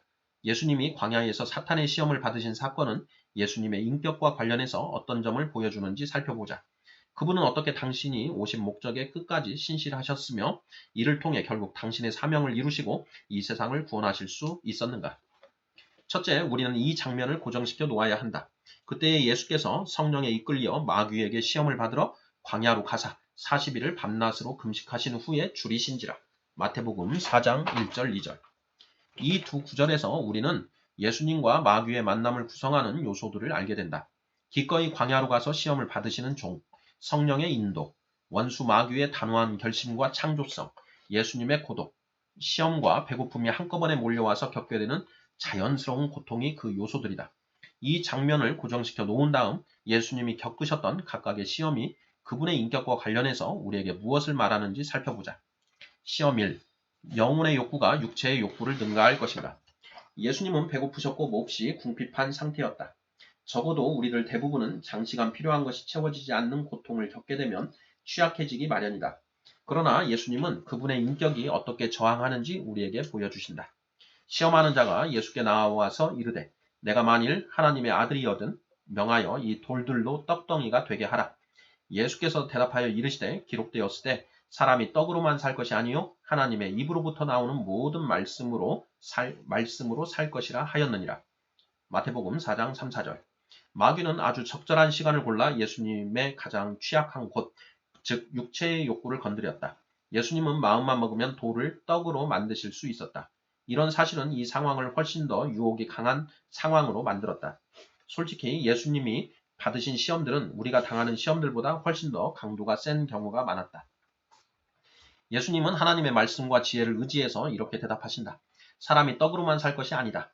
그분은 인간에게 음식이 필요 없다거나 우리에게는 인간의 욕구가 없다는 말씀을 하시지 않았다. 유념할 것은 예수님이 40일 밤낮을 금식하며 기도하셨다는 점이다. 따라서 우리는 그 금식과 기도가 큰 원수를 만나는 일을 어떻게 준비시켰는지 살펴봐야 한다. 분명 광야에서 홀로 지낸 시간은 예수님께 그 마음을 깨끗이 하고 영혼을 가라앉힐 수 있는 좋은 기회였다. 예수님은 하나님과 소통했고 결국 정갈들과 독수리들은 한정된 말만을 들을 수 있었다. 기도와 장차 하게 될 일을 위한 연단과 묵상이 늘어났다. 예수님은 친히 육의 양식을 부인했다. 하지만 영의 양식을 섭취하는 일은 값비싼 대가를 요구하는 잔치였다. 예수님 앞에는 십자가가 기다리고 있었다. 십자가를 지는 사명은 그의 모든 것을 요구했고 그것은 결국 희생을 의미했다. 그는 자신이 원하기만 하면 얼마든지 그 사명에서 손을 뗄 수 있다는 것을 알았다. 그렇기 때문에 그는 이 세상의 무기가 아니라 영의 무기를 택했다. 예수님은 당신의 아버지가 주신 영혼의 에너지로 마귀와 맞서 싸우셨다. 그분은 자신의 힘으로 무언가를 하고 계획하고 이해하는 것을 거부함으로써 마귀를 공격하셨다. 그분은 당신의 내면에서 그 싸움을 싸우셨다. 예수님은 아버지와 더불어 홀로 있을 그때가 진정한 싸움터요 여러 가지 일이 실제로 벌어지는 곳임을 다시 분명하게 보여주셨다. 예수님은 마귀 루시퍼에게 하나님의 입으로부터 나오는 모든 말씀으로 살 것이라고 말씀하셨다. 우리가 하나님의 진리를 받아들이면 우리 안에서는 뭔가 초자연적인 것이 만들어진다. 초자연적인 것은 우리 안에 깊이 자리를 잡고 토대가 되며 우리 영혼에 견고히 서는 장소가 된다. 그렇다면 우리는 예수님처럼 살려면 어떻게 준비해야 할까? 우리도 그렇게 살 준비를 하려면 먼저 예수님과 똑같은 일을 하고 똑같은 방책들에 투자해야 할까? 시험 2. 인격이 내 자아의 필요를 억제할 것인가? 마귀의 다음 시험은 교묘하게도 예수님의 능력에 호소하는 것이었다. 이에 마귀가 예수님을 거룩한 성으로 데려다가 성전 꼭대기에 세우고 이르되 내가 만일 하나님의 아들이여든 뛰어내리라. 기록되었을 때 그가 너를 위하여 그의 사자들을 명하시리니 그들이 손으로 너를 받들어 발이 돌에 부딪히지 않게 하리로다 하였느니라. 마태복음 4장 5절 6절. 예컨대 마귀는 예수님에게 좋아 내가 가진 것을 내게 보여달란 말이야. 너는 날 수 있잖아 라고 말하고 있는 셈이다. 마귀는 예수님이 종교심을 겨루고 성공이라는 사다리를 올라가며 영예와 동료들의 인정을 추구함으로써 자신의 필요를 채우는 세계에 합류하기를 원했다. 그러나 예수님은 마귀에게 또 기록되었으되 주 너의 하나님을 시험하지 말라 하였느니라 라고 대답하셨다. 이는 곧 나를 능멸하지 말라는 말씀이다. 오직 예수님만이 온 세상을 위해 죽으실 수 있었다. 그것이 그분의 소임이었고 오직 그분만이 그 일을 할 수 있었다. 세상의 가치체계를 필요로 하지 않고 세상의 가치체계와 무관한 존재로 살아가는 것이 그분에게 맡겨진 소임이었다. 세상의 가치체계를 필요로 하지 않고 그 가치체계와 무관한 존재로 살아가는 것, 바로 그것이 우리의 나침판이요 소명이 되어야 한다. 우리는 시험하는 자의 수단과 방법에 홀딱 반해서 그것들을 우리 사역의 주된 방식으로 삼기보다 인격 함양의 가치를 두어야 한다. 더 느리긴 하지만 제자로서 걸어가는 과정을 신뢰한다면 우리는 그리스도인의 인격이 자라나고 온 세상이 변화되는 훨씬 더 큰 성과를 얻게 될 것이다. 시험 3. 만족한 영혼이 갈망하는 것은 예배인가 통제인가? 이제 마귀는 예수님에게 지름길을 약속하며 그분을 시험한다. 고통을 피하고 모든 것을 지금 당장 가지며 고통의 과정을 굳이 통과하지 말라는 게 마귀의 요구였다. 마귀가 또 그를 데리고 지극히 높은 산으로 가서 천하 만국과 그 영광을 보여 이르되 만일 내게 엎드려 경배하면 이 모든 것을 내게 주리라. 이에 예수께서 말씀하시되 사탄아 물러가라. 기록되었을 때 주 너의 하나님께 경배하고 다만 그를 섬기라 하였느니라. 마태복음 4장 8절에서 10절. 이 사람들 때문에 죽어야 할 이유가 있을까? 배척당하고 고통당할 이유가 있을까? 그대가 왜 저 사람들의 죄를 짊어진단 말인가? 마귀는 이렇게 유혹했지만 예수님은 그 말에 넘어가시지 않았다. 그분은 승리를 맛보셨다. 이 이야기는 승리가 무엇인지 우리에게 일러준다. 우리가 마귀에 맞서 싸우면 마귀는 도망치게 되어 있다. 그게 바로 승리다. 이 얼마나 짜릿하고 달콤한가. 그러나 우리는 매일 마귀에 맞서 싸운다. 지금도 마귀와 벌이는 싸움이 계속되고 있기 때문이다. 성경은 이렇게 말씀한다. 마귀가 모든 시험을 다 한 후에 얼마 동안 떠나니라. C.S. 루이스가 한 다음과 같은 말이 적절해 보인다. 나는 당신이 선택을 하는 것은 언제나 당신의 중심부, 당신이 선택하는 그 부분을 이전의 것과 조금 다른 어떤 것으로 바꿔가는 것이라고 말하겠습니다. 셀 수 없이 많은 모든 선택과 함께 당신의 삶 전체를 살펴보면 당신은 평생 이 중심에 있는 것을 하늘에 속한 피조물 아니면 지옥에 속한 피조물로 바꿔가고 있습니다. 곧 하나님과 다른 피조물, 그리고 그 자신과 조화를 이루고 있는 피조물, 아니면 하나님과 다른 동료 피조물, 그리고 그 자신과 전쟁을 벌이며 피차 증오하는 상태에 있는 피조물로 천천히 바꿔가고 있습니다. 첫 번째 종류의 피조물이 된다는 것은 하늘을 의미합니다.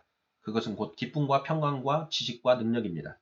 두 번째 종류의 피조물이 된다는 것은 광기와 공포와 백지와 분노와 무기력과 영원한 고독을 의미합니다. 우리 각 사람은 매 순간 첫 번째 상태 아니면 두 번째 상태로 나아갑니다. 3. 변화된 관계. 예수님이 사랑하셨던 그대로 사랑함. 하나님이 당신을 사랑하신다는 것을 처음 안 때가 언제인가? 나는 예수님이 당신의 죄 때문에 죽으셨고 그분 자신을 당신에게 내주셨다는 말씀에 처음 동의한 때가 언제인가를 묻는 게 아니다. 말 그대로 하나님의 사랑을 처음 체험한 때가 언제인가를 묻는 것이다. 나는 하나님의 사랑을 1968년 7월 케냐 나이로비 근교의 한 조그만 마을에서 처음으로 체험했다. 그때 21살의 대학생이었던 나는 사역을 잘하는 학생이라기보다 점프슛을 잘하는 학생으로 더 많이 알려져 있었다. 그런데도 나는 거기 들판에서 하구인 스타와 데비와 함께 스와힐리어 노래를 부르면서 그 지역의 목사 한 사람을 기다리고 있었다. 그는 우리 이야기를 들을 마을 사람들을 모아오기로 되어 있었다. 약 65명의 사람들을 데리고 우리가 있는 곳에 도착한 그 목사는 누가 설교하실 겁니까? 라고 물었다. 스타와 데비는 나를 지목했다. 그때만 해도 나는 예수님을 따른 사람이 된 지 불과 6달밖에 되지 않은 터였다. 나는 이전에도 몇 번 다른 사람의 지목을 받은 적이 있었기에 너희는 거듭나야 한다는 예수님의 말씀을 들고 첫 설교를 했다. 결과는 충격과 놀라움이었다. 65명 전체가 자신들의 삶을 예수님께 바치길 원한 것이다. 그들 각자가 그런 결정을 한 이유가 무엇이든 또는 그들이 속한 부족사회의 역동성 때문에 전부 아니면 전무식의 결정을 내린 것이든 나는 개의치 않는다. 나는 그 순간 압도당했고 하나님이 실제로 나를 사용하실 정도로 나를 사랑하신다는 사실을 알고 거의 기절할 뻔했다. 오늘날 몇몇 창조적 작가들 덕분에 우리는 사랑의 언어들에 관해 알게 되었다. 하나님은 그날 나를 사랑한다고 말씀하셨다. 나는 그분이 나의 유용함을 발견하셨음을 알게 되었다. 그리고 나는 이전의 나를 되찾지 않았다. 그날 하나님이 베푸신 사랑의 힘이 나를 바꿔 놓았다. 예수님은 당신의 첫 번째 새 계명을 천명하시면서 당신을 따르는 이들에게 그들을 사랑하신 것처럼 서로 사랑하라고 말씀하셨다. 새 계명을 너희에게 주노니 서로 사랑하라. 내가 너희를 사랑한 것 같이 너희도 서로 사랑하라. 너희가 서로 사랑하면 이로써 모든 사람이 너희가 내 제자인 줄 알리라. 요한복음 13장 34, 35절. 우리가 변화되어 예수님이 우리를 사랑하셨듯이 우리가 서로 사랑하게 된다는 것이 무슨 뜻인지 살펴보고자 이 구절들을 분석해서 살펴보자. 새 계명을 너희에게 주노니. 이 계명은 사랑에 따르는 위험성을 증대시킨다. 이 계명은 다른 사람들이 내게 해주기를 바라는 만큼 너도 그들에게 행하라는 말보다 더 많은 의미를 함축한다. 이 계명은 다른 뺨까지 돌려대거나 당신을 상하게 한 자를 용서하거나 당신을 저주하는 자를 축복하는 것 이상을 의미한다. 예수님은 우리가 행할 수 없는 것을 행하라고 하신다. 다른 사람들이 받아들일 때까지 그들을 사랑하라고 요구하시는 것이다. 여러 해 전에 나와 아내 제이는 어떤 세미나에 참석한 적이 있었다. 참가자들이 실제로 무엇을 믿으며 그들이 실제로 어떻게 행동하는가를 자신에게 보여주는 것이 그 세미나의 목표였다. 나는 나흘 동안 힘들게 1년의 연습을 해봄으로써 무언가를 배웠다. 나는 특히 어떤 연습에 충격을 받았다. 54명의 참가자들을 알게 된 이틀 뒤 우리는 서로 상대방을 평가해보라는 요구를 받았다. 진행자는 우리에게 각자 한 사람 한 사람에게 다가가 그 이름을 불러보라고 했다. 만일 우리가 이름을 기억할 수 없다면 우리는 이렇게 말해야 했다. 죄송합니다. 당신 이름도 모를 정도로 제가 당신께 무관심했군요. 사람들의 이름을 모두 아는 이들도 몇몇 있었다. 하지만 나는 4명 중에 1명 정도 이름을 알았던 것 같다. 물론 나는 그들의 이름을 알면 내가 무언가를 얻는다는 것을 미리 알지 못했다. 그 때문에 나는 참가자들의 이름을 알려고 노력하지 않았다. 그 연습을 하면서 우리 각 참가자들은 처음 이틀 서로 만나는 동안 자신에게 말을 거는 다른 사람한테서 주는 자의 인상을 받았는가 아니면 받는 자의 인상을 받았는가에 관해서 토론을 나누었다. 연습이 끝난 뒤 진행자는 우리를 U자 모양으로 배열된 의자에 앉도록 했다. 사람들이 가장 많이 베풀 거라고 생각한 사람은 1번 의자에, 가장 적게 베풀 거라고 생각한 사람은 54번에 앉혔다. 내가 앉은 의자는 50번이었다. 처음에 나는 이 상황을 억지로 설정된 환경으로 여기고 웃어넘겼다. 그러나 뒤이어 함께 참가한 사람에게 왜 나를 받는 자로 생각했는지 물어보았다. 그의 대답은 충격이었다. 우리가 죽을 때 가족에게 남긴 마지막 말을 누구에게 믿고 맡길지 생각해 보는 게 우리 과제였잖아요. 그런데 당신은 제 가족에게 남기는 마지막 말을 책임지고 맡아줄 만큼 제게 관심이 없어 보였습니다. 이 사람은 나를 거리감이 있는 사람, 타인을 꺼리는 사람, 다소 거만한 사람으로 여겼다. 그 순간 나는 그리스도가 다른 사람들을 사랑하신 것만큼 나는 다른 사람들을 사랑하고 있지 않다는 것을 깨달았다. 그리스도는 당신이 다른 사람들을 사랑하신다는 것을 그 다른 사람들이 깨달을 때까지, 즉 그 다른 사람들이 실제로 그리스도의 사랑을 체험할 때까지 사랑하셨다. 고통스럽지만 나는 분명 변해야 했다. 예수님은 당신이 말씀하신 새 계명에서 새 표준을 제시하신다. 그분은 우리에게 다른 사람들을 사랑하되 그 사랑이 온갖 방어물을 허물고 요새를 무너뜨리며 방어벽을 산산조각내고 심지어 문화라는 방화벽도 뚫고 지나갈 정도로 사랑하라고 명령하신다. 이것은 예수님이 당신 제자들에게 요구하신 혁명이다. 이 혁명을 완수하려면 희생이 필요하다. 내가 너희를 사랑한 것 같이 너희도 서로 사랑하라. 예수님은 이것을 6월절 만찬을 함께 하고자 다락방에 모여있던 당신과 가장 가까운 이들에게 말씀하셨다. 우리는 그들 가운데 얼마나 많은 사람들이 그 이전에 예수님의 사랑을 체험했는지 알고 있다. 예수님은 멸시당하던 세리 마태를 제자로 받아주셨다. 심지어 그의 집에 들어가 친구들과 교제를 나누기도 하셨다. 예수님이 사랑하시던 제자 요한은 10대의 나이였지만 예수님의 마음 속에서 특별한 자리를 차지하고 있었다. 예수님은 요한을 특별히 보살펴 주셨다. 예수님은 당신의 모습을 몰라보고 부활을 의심하는 도마를 일반인의 생각을 뛰어넘어 받아주셨다. 예수님은 성질 급하고 다혈질인데다가 뻔뻔스럽기까지 한 베드로도 회복시켜 주셨다. 주는 그리스도시요 살아계신 하나님의 아들이시니이다 라고 말할 때는 제법 훌륭했지만 그리스도를 3번이나 부인할 때는 저 밑바닥을 헤매던 베드로였다. 그러나 예수님은 해변에서 이루어진 감동적 만남으로 베드로와 다시 사귐을 가지시고 그를 일꾼으로 세우신다. 예수님은 그때나 지금이나 당신 제자들을 사랑하신다. 그 때문에 그분은 지금도 당신 제자들에게 많이 사랑하라고 요구하시는 것이다. 아울러 예수님은 우리가 서로 부족한 점들을 보듬어주고 서로 사랑함으로써 하나님께 영광을 돌리라고 하신다. 너희가 서로 사랑하면 이로써 모든 사람이 너희가 내 제자인 줄을 알리라. 다른 사람들이 우리 사랑을 받아들일 때까지 그들을 사랑하는데 헌신해야 한다. 그렇기 때문에 지금이야말로 내가 더 세련된 필치로 사람들의 마음을 움직여 행동에 나서도록 만들기에 적절한 때인 듯하다. 그러나 나는 탁월한 작가가 아니다. 그래도 상관없다. 이 헌신은 멋진 감동 이상의 것을 요구하기 때문이다. 이 헌신은 영혼의 깊숙한 곳으로부터 우러나오는 동기를 요구한다. 나는 여기서 실제적 도전을 제기해 보고자 한다. 당신의 사랑 때문에 은덕을 입을 사람을 생각해보라. 당신의 삶을 힘들게 하는 이는 누구인가? 당신은 누구 때문에 이를 받으득 하는가? 당신은 어떤 사람의 소식을 가슴 깊이 담아두고 싶은가? 또는 당신에게 억만금을 준다 해도 만나고 싶지 않은 사람은 누구인가? 그 사람을 지금 당장 그려보라. 이제 그 사람이 당신의 사랑을 체험할 때까지 당신이 전심전력을 기울여 그 사람을 사랑한다고 생각해보라. 일반적인 것에서 구체적인 것으로, 이론에서 실제로, 손에 잡히지 않는 소망에서 조그마한 사랑이나마 실천하는 행동으로 옮겨보라. 4. 변화된 습관. 예수님이 훈련하셨던 그대로 훈련함. 내가 여기서 말하는 것은 예수님이 어떻게 다른 사람들을 훈련시키셨는가가 아니라 예수님이 자신을 어떻게 훈련시키셨는가이다. 참 하나님이시자 참 사람이신 예수님의 신비 가운데 하나는 그분이 완전한 사람이셨다는 점이다. 따라서 배움과 훈련의 원리들도 그분에게 적용되었다. 우리는 예수님도 잘하고 배우셨다는 것을 안다. 예수님이 12살이셨을 때 부모는 유월절을 지내려고 예루살렘에 데려갔다. 명절을 지내고 부모가 예루살렘을 떠났을 때 예수님은 허락도 받지 않은 채 그곳에 남아 있었다. 혼비백산에서 예수님을 찾아 나선 부모는 사흘 뒤에야 선생들과 대화를 나누고 있는 예수님을 발견했다. 그는 이해력이 뛰어났고 지혜가 있었다. 예수님은 경이롭고 탁월하고 위대한 지성을 가진 아이였지만 부모의 뜻에 복종해서 집으로 돌아왔다. 예수님은 완전하였는데도 그 역시 자라가며 배워야 했다. 누가는 예수님의 지혜와 체구가 점점 자라갔다고 기록했다. 예수님은 또 고통스러운 일을 겪으면서 배움을 얻었다. 삶 자체는 우리에게 변화의 원동력이 되는데 예수님도 마찬가지였다. 그는 변화를 통해 소년에서 어른으로, 선생에서 구원자로, 지도자에서 주 하나님으로 옮겨갔다. 예수님은 우리에게 희생을 요구할 만한 가치가 있는 분임을 삶 전체로 생생하게 보여주셨다. 성경은 이렇게 말씀한다. 온전하게 되셨은즉 자기에게 순종하는 모든 자에게 영원한 구원의 근원이 되시고.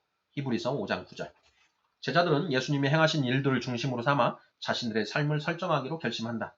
우리는 그분이 사신 삶의 모습을 따를 것을 선택한다. 그 삶은 겸손과 순종과 희생과 복종의 삶이다. 우리가 그분을 따르기로 할 때 거듭남이 일어난다. 거듭난 사람은 의롭게 된 사람이요 하나님과 함께할 수 있는 법적 지위를 얻은 사람이다. 이런 정황에서 우리는 제자도라 불리는 평생의 여정을 시작한다. 이 여정에 들어서면 성령이 우리에게 직접 역사하셔서 우리를 영의 사람으로 만들어 가신다. 애씀이 아니라 훈련. 나는 애씀의 효력을 소멸시켜야 한다고 생각한다. 제자들이 적절한 도구도 없이 어떤 목표에 도달하려고 노력할 때를 가리켜 애씀이라고 말한다. 하지만 훈련은 우리가 예수님이 행하신 일들을 중심으로 우리 삶을 재설정하는데 헌신하는 것을 의미한다. 우리는 영혼의 연단을 받으려고 애쓰지 않는다. 애를 쓰면서 금식하고 침묵하고 홀로 거하고 순결을 지키고 공부하고 기타 등등을 하지 않는다. 대신 우리는 예수님이 이런 일들을 행하셨으므로 우리 역시 이렇게 영혼을 연단시키는 일들을 하면서 훈련한다. 우리는 예수님을 따르고 그분께 배우라는 부르심에 순종했다. 따라서 우리는 예수님이 사신 방식대로 살기를 원한다. 그렇게 힘든 과정을 거치고 시간이 흐르게 되면 연단의 긍정적 효과들이 우리를 변화시킬 것이다.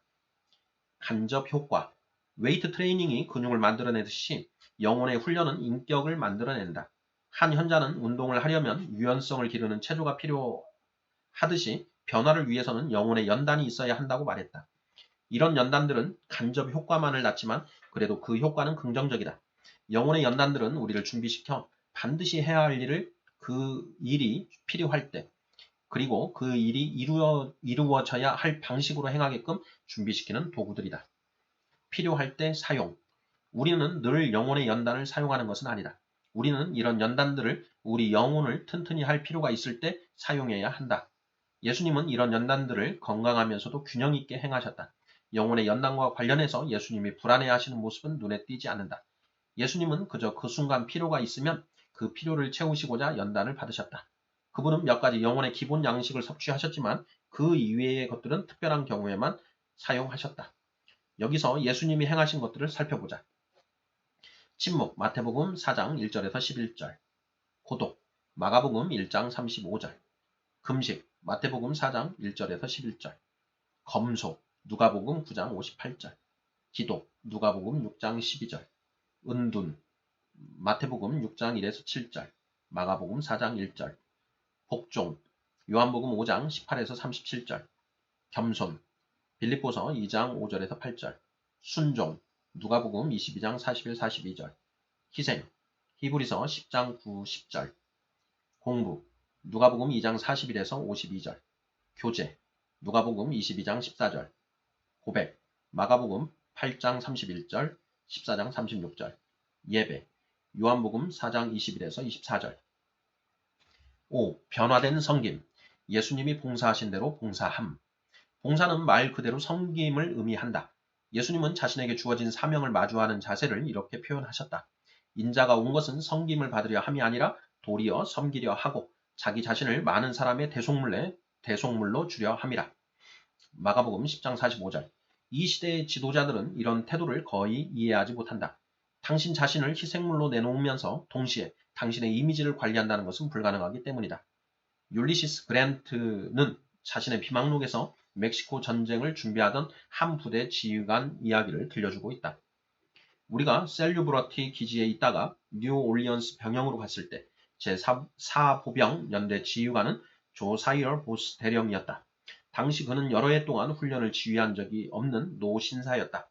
그러나 그는 위험이 닥쳐야 약점을 발견하는 사람이 아니었다. 전쟁이 임박하자 그는 전술을 연마하는 것이 자신의 의무라고 생각했다. 그렇기 때문에 우리가 새 주둔지를 구축했을 때 그는 부대 전투 훈련에서 자기 연대를 지휘했다. 이전에 그가 부대를 잊어버리고 있던 시절에는 기동훈련을 불과 두세 번 실시했을 뿐이었다. 대령은 자기 막사로 돌아와 쓰러져 죽었다. 그는 분명 심장병으로 죽었지만 죽기 전에 건강이 나쁘다며 불평한 적이 전혀 없었다. 그는 지극히 존경받을 만한 사람이었고 귀감이 될 만한 습관의 소유자였으며 자신의 병을 스스로 만들어내는 사람이 아니었다. 여기 등장한 사람은 남을 이끌되 자신의 복지나 안전을 앞세우지 않는 사람이었다. 이런 자질이 어떻게 평범한 것이라고 말할 수 있겠는가? 이런 자질을 보이는 사람은 영웅이라 불릴 정도이니 드문 자질이라는 것만큼은 인정해야겠다. 우리가 온갖 위험을 무릅쓰고 불타는 집에서 사람들을 끄집어내거나 호수에 빠진 어린이를 건져내는 경찰관과 군인과 소방관과 여타 사람들을 치하하는 이유도 그런 자질 때문이 아니겠는가? 하지만 나는 지금 어떤 사람의 삶에 존재했던 영웅적 순간 이상의 것을 이야기하고 있다. 나는 영웅적인 행동들을 폄하하고 싶지는 않다. 그러나 나는 예수님이야말로 훨씬 더 심오한 영웅의 모습을 보여주시고 가르치셨다고 생각한다. 그분은 끊임없이 자기 희생의 행동을 쏟아내는 인격과 목적이 담긴 영웅의 모습을 보이셨다. 당신은 그저 다른 사람들을 이롭게 하는 것만 생각하느라 정작 자신의 필요와 욕구는 크게 생각하지 않는 삶을 상상할 수 있는가? 결국 사랑은 다른 사람들을 이롭게 하는 것만을 생각하는 행동을 의미한다. 우리의 타고난 성품으로는 이런 상태에 이를 수 없다. 우리들은 대부분 자기의 이익만을 의식하기 때문이다. 가령 나는 사람들이 많이 모여 있는 곳에서는 내가 지금 무슨 일을 하고 주변 사람들에게 내 모습이 어떻게 보일까 신경 쓰느라 예배에 깊이 들어가는데 자주 곤란을 겪는다. 자기를 희생하면서 다른 사람을 사랑하는 행동은 타고난 성품과 어울리지 않는다. 우리는 대부분 실패처럼 보이거나 고난을 동반할 수도 있는 일은 하려고 하지 않는다. 이를 가장 명백하게 보여주는 사례가 있다. 예수님이 자기를 따르는 자들에게 곧 죽임을 당할 것이며 여러 가지로 고난 당할 것이라고 말씀하시자 모든 사람들이 당황했던 사건이 바로 그것이다. 이에 다시 12제자를 데리시고 자기가 당할 일을 말씀하여 이르시되 보라 우리가 예루살렘에 올라가노니 인자가 대제사장들과 서기관들에게 넘겨짐에 그들이 죽이기로 결의하고 이방인들에게 넘겨주겠고 그들은 능욕하며 침뱉으며 채찍질하고 죽일 것이다. 마가복음 10장 32에서 34절. 이 말씀을 오늘 들었다고 상상해보라. 우리는 이 말씀을 너무 비관적이라고 생각하거나 우리에게 필요한 믿음, 곧 하는 일마다 성공을 거두거나 어려움과 수치는 피하는 믿음이 없는 말씀이라고 생각할지 모르겠다. 그러나 예수님은 약함과 실패와 배척 속에서 사람들을 인도하셨다. 그분은 사람의 영혼이 날 때부터 혐오하는 모든 일을 주저없이 행하셨다. 그 모든 일을 기꺼이 행하겠다는 자세는 예수님이 섬기신 모습대로 섬기고 그분의 발자취를 따라가며 우리 자신을 다른 사람들에게 내주는 길로 나가는 일종의 의식이다. 테레사 수녀를 도왔던 한 사람이 언젠가 이런 말을 한 적이 있다. 수녀님은 스스로 아무것도 아닌 존재가 되셨지요. 그러기에 하나님이 그분을 어떤 일에든지 사용하실 수 있었나 봅니다. 섬김은 나를 비운다. 이 말을 곧이곧대로 받아들이지 않는 사람들도 일부 있다. 그런 사람들은 그리스도를 닮지 않은 그리스도인이 되고 싶어 한다. 그들은 평생 장학금, 그것도 전액 장학금으로 받고 싶어 한다. 그러나 장학금을 받는 사람들도 자신들이 뭔가를 만들어야 한다는 사실을 안다. 우리는 합당한 자격이 없으면 상급을 받을 수 없고 수고하여 얻은 자리가 아니면 맡을 수 없다. 내 오랜 친구 하나가 내게 목회 동기를 물으면서 폐부를 찌르는 질문을 한 적이 있다. 빌, 자네가 원하는 것은 섬김인가 아니면 그냥 자네가 받은 은사들을 써먹는 것인가? 속이 뜨끔했다. 예수님과 가장 가까웠던 사람들조차도 이기적 동기와 맞서 싸운 걸 보면 그나마 일말의 위로가 될지도 모르겠다. 세베대의 아들 야고보와 요한이 주께 나와 여짜오되 선생님이여 무엇이든지 우리가 구하는 바를 우리에게 하여 주시기를 원하옵나이다. 이르시되 너희에게 무엇을 하여 주기를 원하느냐. 여짜오되 주의 영광 중에서 우리를 하나는 주의 우편에 하나는 좌편에 앉게 하여 주옵소서. 마가복음 10장 35에서 37절. 예수님의 제자들이라는 이 친구들은 무슨 생각을 하고 있었을까? 그들은 예수님이 방금 전에 하셨던 말씀을 한 귀로 듣고 한 귀로 흘려버린 걸까? 그들은 자기 생각만 하면서 승자 덕에 한 자리 차지할 궁리만 하고 있었다. 예수님이 말씀하셨을 때 그 음성의 파동은 고막을 거쳐 지나갔지만 그 말씀은 그들의 뇌리에 기록되었다. 그러나 야고보와 요한은 예수님을 따르는 것과 그들의 삶이 어떻게 연관되는지 깨닫지 못했다. 오히려 그들은 우리는 무슨 자리를 차지할 수 있을까만을 생각하고 있었다. 야고보와 요한은 약삭발랐다. 잠시 주판화를 굴리던 그들은 옥좌와 권력과 부와 로마를 뭉개어 가루로 만들어버리는 장면이 번개처럼 떠올랐다. 야고보와 요한은 예수님이 말씀하시는 리더십의 특징과 사람이 어떻게 변화되는가를 깨닫지 못했다. 야망을 하나씩 품고 있던 다른 제자들도 마찬가지였다. 그들은 오로지 자기 이속 차리는 일에만 열중했다. 내가 마시는 잔을 너희도 마실 수 있느냐. 야고보와 요한의 요청을 들으신 예수님은 그들을 위로하시면서 그 요청을 멋지게 거부하셨다. 자신이 높아지도록 도와달라고 간구하면서 이런 간구를 얼마나 쉽게 정당한 간구로 둔갑시키는지 재보려면 나 역시 예수님의 말씀을 내 기도와 간구에 적용할 수밖에 없다. 예수께서 이르시되 너희는 너희가 구하는 것을 알지 못하는도다. 내가 마시는 잔을 너희도 마실 수 있으며 내가 받는 세례를 너희도 받을 수 있느냐. 그들이 말하되 할 수 있나이다. 마가복음 10장 38, 39절. 예수님께 인정받고 상급을 받는 게 간절한 소원이었던 세베대의 아들들은 이 말을 듣자마자 큰 소리를 쾅쾅 치며 감당 못할 헌신을 하고 만다. 그들은 이렇게 말했다. 대체 무슨 잔입니까? 가져오기만 하십시오. 우리는 충분히 마실 수 있습니다. 충분히 마실 수 있다고요. 그들은 권력의 입맛을 다시면서 영예로운 자리를 바랐다. 우리도 대부분 이 야고보와 요한과 똑같다. 그러므로 예수님이 섬기신 대로 섬기려 하면 우리의 교만과 맞서야 한다. 우리의 교만은 남과 겨루어 이기려는 심보에서 나오는 경우가 많다. C.S. 루이스는 이렇게 썼다. 교만은 무언가를 가졌어도 기뻐하지 않으며 옆집 사람보다 더 많이 가졌을 때에만 기뻐한다. 교만은 부유하거나 명석하거나 잘생겼어도 기뻐하지 않으며 남보다 더 부유하거나 더 명석하거나 더 잘생겼을 때에만 기뻐한다. 사람이 교만한 이유는 남과 자신을 비교하기 때문이다. 만일 두 남성이 원하는 여자가 동일하면 성적 충동은 이 두 사람을 경쟁자로 만들 수 있다. 그들이 다른 여자를 원했는데도 서로 경쟁자가 되었다면 그것은 단지 우연일 뿐이다. 그러나 교만이 넘치는 어떤 남자가 당신의 애인을 앗아가려 한다면 그것은 그 여자를 원하기 때문이 아니라 그 자신이 당신보다 더 훌륭하다는 것을 증명하려는 목적 때문이다. 교만과 경쟁은 사탄의 전략을 구성하는 기본 요소들이다. 야고보와 요한의 예도 탐욕이 건전한 상식을 압도한 경우다. 그들은 희생 없이 영예를 원했고 수고 없이 상급을 원했다. 이런 욕망은 그들의 인격이 지닌 약점을 그대로 드러낸 것이었다. 그때나 지금이나 예수님을 닮길 원한다면 예수님은 자기의 제자들에게 내가 마시는 잔을 마시라고 하신다. 그러면 이 잔 안에는 무엇이 들어있는가? 그 안에는 그리스도의 둘로스, 곧 종이라는 자리가 들어있다. 이 잔을 마신다는 것은 내 삶의 주인이 되어 나를 경영할 권리를 포기한다는 뜻이다. 비단 예수님뿐만 아니라 많은 사람들이 이 잔을 마심으로써 배신과 조롱과 육체의 고통과 희생과 비참한 죽음을 당했다. 예수님은 우리가 이 잔을 마시기를 원하신다. 아예 잔을 거꾸로 들고 바닥에 남은 찌꺼기까지 모두 마시길 원하신다. 경쟁이 아니라 종으로서 섬기는 자세. 예수님의 나머지 제자들은 야고보와 요한에게 화를 냈다.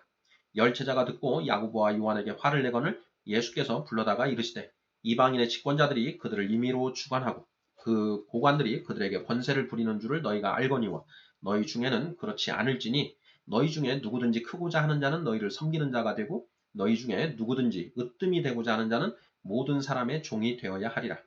인자가 온 것은 섬김을 받으려 함이 아니라 도리어 섬기려 하고 자기 목숨을 많은 사람의 대속물로 주려 함이니라. 마가복음 10장 41에서 45절. 화를 냈다는 말은 분개해서 불쾌함을 표시했다는 뜻이다. 나머지 제자들은 야고보와 요한의 요구가 잘못된 것을 알면서 화를 낸 게 아니었다. 그들이 격분한 것은 야고보와 요한이 자신들보다 더 좋은 자리를 차지하려 했기 때문이다. 우리가 화를 낼 때 우리가 경멸하는 사람과 똑같은 것으로 화를 내는 경우가 자주 있다. 내가 지금 사는 도시로 이사 오기 몇 년 전에 있었던 일이다. 그쪽에서 목회하던 한 목사님이 자신이 섬기는 교회에 도전을 던졌다. 만일 어떤 특별 예배에 1000명이 참석한다면 목사 자신이 지붕에 올라가서 점심을 먹겠다는 것이 그 도전의 요지였다. 그 목표가 이루어졌을 때 그는 카드 테이블을 지붕 위로 끌어올린 다음 거기서 점심을 먹었다. 나는 이 이야기를 듣고 역시 어느 목사님께 이를 이야기했다. 나는 그 목사님을 비웃으면서 싸구려 상수를 써서 교회에 사람들을 끌어모으는 바보라고 조롱했다. 그런데 내 이웃인 그 목사님이 껄껄 웃더니 이렇게 말하는 게 아닌가. 그 목사가 바로 접니다. 사실 그는 바로 극단적 방법까지 동원해서 내가 원하던 것을 이루었다. 나 역시 그 목사님처럼 다급했고 형제를 판단했다는 사실, 그것이 바로 내 문제였다. 예수님은 그분의 나라가 이 세상에 속하지 않는다고 말씀하셨다. 그분은 전혀 다른 종류의 권세로 섬기셨다. 그 권세는 제국을 무너뜨리고 사람들을 갈라놓는 장벽을 허문다. 만일 당신이 큰 자가 되길 원한다면 명망 있는 자리를 강구하지 말라. 정반대로 맨 끝자리로 가서 섬겨라. 예수님은 다른 사람들을 섬기려고 이 땅에 계셨다. 마찬가지로 그분의 제자들 역시 이 땅에 있으면서 다른 사람들을 섬겨야 한다. 우리의 사역 역시 다른 사람들을 섬기는 것이 되어야 한다. 6. 변화된 영향력. 예수님이 이끄셨던 방식대로 이끌어감. 예수님이 사람들을 이끄신 방식을 발견하고 싶다면 그 본질은 예수님이 사셨던 방식을 이해하는 것과 유사하다는 점을 깨달아야 한다. 우선 예수님의 리더십은 사고방식이었다. 예수님은 어떤 세계관을 갖고 계셨다. 그분은 그 세계관을 당신이 어떻게 살아가시고 당신의 시간과 노력을 어떻게 투자하는가를 보여주심으로써 드러내셨다. 그분은 당대의 문화 사상이 중요하고 바람직하다고 생각했던 것보다 훨씬 더 철두철미한 방식으로 자신의 삶을 영위하셨다. 너희 안에 이 마음을 품으라. 곧 그리스도 예수님의 마음이니. 빌립보서 2장 5절. 마음으로 번역된 말은 히라보로 프로노스다. 이 히라보는 마음가짐 또는 세계관이라는 뜻이다. 그렇다면 우리는 예수님의 세계관을 어떻게 묘사할 것인가? 그분의 인격을 구성하는 특질들은 무엇인가? 겸손. 겸손은 예수님의 인격 중 핵심이자 그분이 다른 이들에게 끼친 영향력의 근원이었다. 우리는 이 겸손과 반대되는 것과 비교할 때 더 잘 이해할 수 있다. 바울은 예수님의 마음을 보여주는 사례를 제시하기 전에 이기심이 지닌 파괴성을 이렇게 경고했다. 아무 일에든지 다툼이나 허영으로 하지 말고 오직 겸손한 마음으로 각각 자기보다 남을 낮게 여기라. 빌립보서 2장 3절. 이기적 야망은 당신이 사사로운 이익을 얻으려고 어떤 것을 갈망하는 마음을 의미한다. 허영은 당신이 믿음에 근거하지 않은 자만심을 갖고 있음을 의미한다. 자만심이 그릇된 것이라면 허영은 더 그릇된 것이다. 이기적 야망과 허영은 우리 내면과 환경 안에 깊숙이 자리 잡고 있다. 마귀는 우리 내면과 환경이라는 수영장을 이런 나쁜 성질들로 가득 채운다. 그런데 우리는 지금 그 수영장에서 헤엄치고 있다. 우리는 예수님이 종으로서 감당하신 역할 속에서 겸손을 발견한다. 그분은 본성상 하나님이시지만 종의 형체를 취하셨다. 그분은 다른 것을 택하실 수 있는데도 겸손을 택하셨다. 예수님은 겸손이 바로 능력의 원천이며 우리 은사들을 진작시켜 준다는 점을 가르치신다. 복종. 예수님이 자신의 사명에 복종하실 수 있었던 것은 그분의 겸손 때문이었다. 그분이 광야에서 시험 받으시는 장면이나 한적한 곳으로 물러가 기도하시는 장면을 보면 우리는 모든 선택의 기초를 아버지와 긴밀한 관계에 두셨음을 알 수 있다. 요한복음 5장 16에서 23절에서 예수님은 자신과 아버지의 관계를 유창하면서도 신비스러운 말로 설명하신다. 신비로 연결된 이 관계 속에서 예수님은 자기 목숨을 기꺼이 아버지 손에 맡기시고 당신 자신의 생각과 계획은 제쳐 놓으셨다. 복종은 권위의 낱말이기 전에 사랑의 낱말이다. 복종은 종이 하는 일을 대변한다. 제자인 우리가 자신을 아무것도 아닌 존재로 만들려면 무슨 일을 할 것인가? 예수님은 기꺼이 겸손을 취하셨다. 우리도 기꺼이 그리스도를 본받아야 한다. 예수님은 여느 사람처럼 보이셨지만 보통 사람 이상의 존재였다. 그분은 스스로 자신을 희생해서 온 세상에 선물로 주셨다.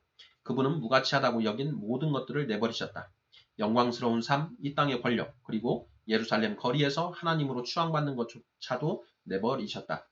그것은 작가가 풀리처상을, 배우가 오스카상을, 운동선수가 올림픽 금메달을, 군인이 의회가 수여하는 명예메달을 포기하는 것과 마찬가지일지도 모른다. 이 모든 게 희생인 것만은 분명하다. 그러나 이런 희생들은 목수와 실패한 메시아가 되시고자 하나님의 자리를 버리신 희생에 비하면 아무것도 아니다. 순종. 예수님은 죽기까지 순종하셨다. 그분은 십자가로 가는 길을 자기의 사명으로 여기셨다.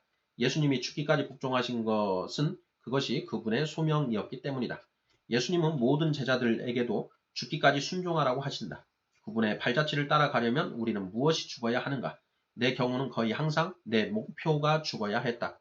제자들은 목숨이 다하는 그날까지 매 시간, 매일, 매주, 매월 끊임없이 죽어야 한다. 믿음은 순종할 때 비로소 진짜 믿음이 된다.